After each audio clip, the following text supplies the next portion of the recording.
ay matatagpuan sa katimugang bahagi ng isla ng Caribe.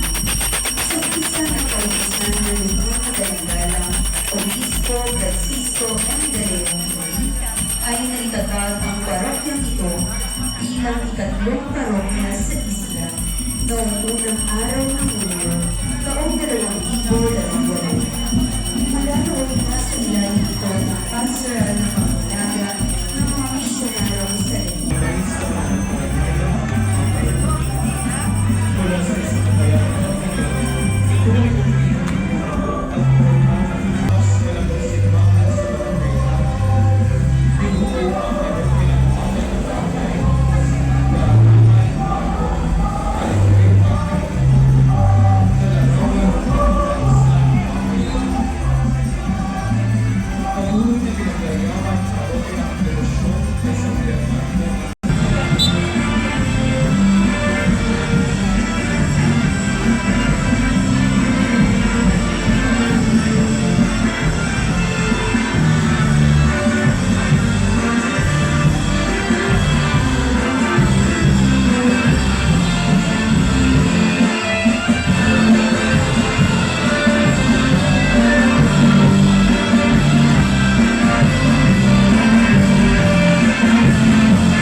Worship Ministry, Evangelization Ministry, Youth Ministry, Social Communications Ministry, at iba pang manggagawa ng Sacred Heart Parish ay nakikiisa sa Vicariate Celebration kaugnay ng Formasyon Pontifical.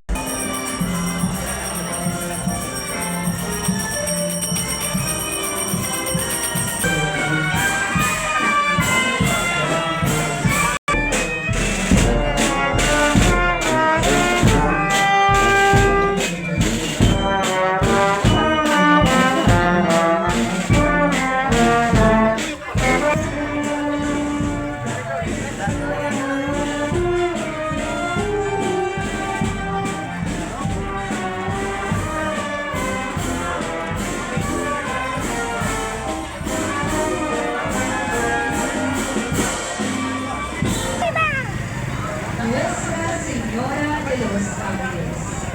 Noong 1800 makalipas ang 100 taon, itinayo ang isang mas malaki at modernong simbahan. Noong 2013, itinalaga ang Dambakay bilang ganap na parokya, ang parokya ng Nuestra Señora de los Ángeles. Taong 2011, sinimula ng Komisyong Episcopal Coordination na magpapimo ng mga dokumento tungkol sa kasaysayan, negosyo at mga hirap. Ngunit nagkala ito dahil sa pangluhan. Noong 2022, tinitala ang Bernabeu bilang La Reina y Madre de